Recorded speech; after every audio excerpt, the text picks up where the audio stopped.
নমস্কার বন্ধুরা।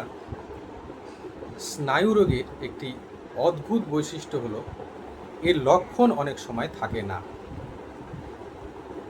আজ যে ব্যক্তি বাম হাতে ঝিনঝিন অনুভব করছেন, কয়েকদিন পরে হয়তো সেই অনুভূতি ডান হাতে দেখা যাচ্ছে।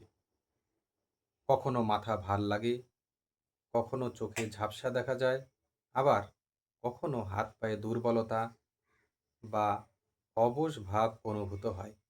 এই পরিবর্তনশীল লক্ষণগুলো অনেক রোগীকেই বিভ্রান্ত করে এবং প্রশ্ন জাগায়, স্নায়ু রোগের লক্ষণ এত বদলে যায় কেন?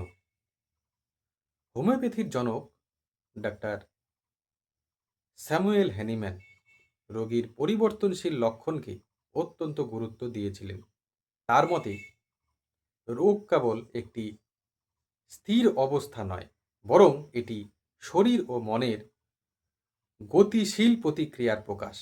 তাই কোনো লক্ষণ কখন আসে, কতক্ষণ থাকে, কোথায় সরে যায় এবং কোন পরিস্থিতিতে বাড়ে বা কমে, এসব তথ্য চিকিৎসার জন্য অত্যন্ত গুরুত্বপূর্ণ।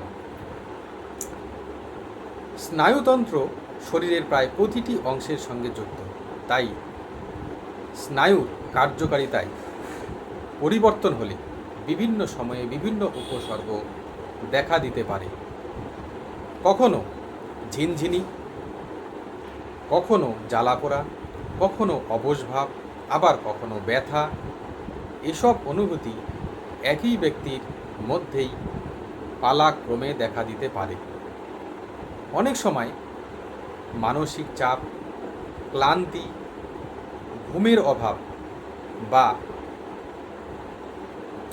উদ্বেগের কারণে উপসর্গের তীব্রতাও ওঠানামা করতে পারে। হোমিওপ্যাথিক সাহিত্যে পরিবর্তনশীল স্নায়বিক লক্ষণের আলোচনায় lac caninum, pulsatilla, zincum metallicum, agaricus muscarius এবং ক্যালিফসফরিকা, এই যে কটা ওষুধের নাম বললাম, এই ওষুধগুলি খুবই গুরুত্বপূর্ণ। আপনারা লক্ষণ অনুযায়ী বেছে নেবেন এবং লক্ষণ যদি না জানতে পারেন তবে আমাকে কমেন্ট করবেন। তাই যে ওষুধগুলোর নাম আমি বললাম, এই ওষুধগুলোর মতো কিছুর রেমেডির উল্লেখ পাওয়া যায়। তবে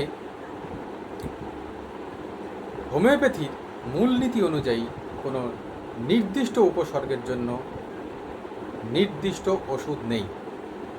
পুরো লক্ষণ চিত্রই এখানে গুরুত্বপূর্ণ। আধুনিক চিকিৎসা বিজ্ঞানের মতে স্নায়বিক লক্ষণ পরিবর্তনের পেছনে বিভিন্ন কারণ থাকতে পারে। স্নায়ুর উপর চাপ, প্রদাহ, বিপাকীয় সমস্যা, মানসিক চাপ, ঘুমের ঘাটতি বা অন্যান্য স্নায়বিক অবস্থার কারণে উপসর্গের ধরন ও তীব্রতা পরিবর্তিত হতে পারে। তাই লক্ষণ বদলানো মানেই নতুন রোগ হয়েছে এমন নয়। তবে এর কারণ খুঁজে দেখা গুরুত্বপূর্ণ। হোমিওপ্যাথির দৃষ্টিতে পরিবর্তনশীল লক্ষণ অনেক সময় রোগীর স্বতন্ত্র বৈশিষ্ট্যের অংশ। তাই একজন অভিজ্ঞ চিকিৎসক শুধু বর্তমান উপসর্গ নয়, বরং উপসর্গের ইতিহাস, পরিবর্তনের ধরন এবং মানসিক অবস্থাকেও গুরুত্ব দেন। স্নায়ুরোগের রহস্য এখানেই যে এটি সবসময় একইভাবে প্রকাশ পায় না। কখনো শরীরের এক অংশে, কখনো অন্য অংশে, কখনো মানসিকভাবে, কখনো শারীরিকভাবে এর প্রকাশ ঘটতে পারে। তাই পরিবর্তনশীল লক্ষণকে অবহেলা না করে সঠিক মূল্যায়নের মাধ্যমে এর প্রকৃত কারণ খুঁজে বের করা সবচেয়ে গুরুত্বপূর্ণ।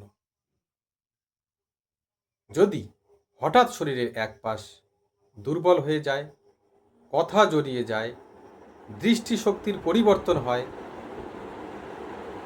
ভারসাম্যহীনতা বা গুরুতর স্নায়বিক উপসর্গ দেখা দেয়, তবে আপনারা অবশ্যই চিকিৎসা নিন, কারণ এগুলি অনেক দিন ফেলে রাখবেন না, তাহলে সমস্যায় পড়বেন। আজ এই পর্যন্তই। নমস্কার।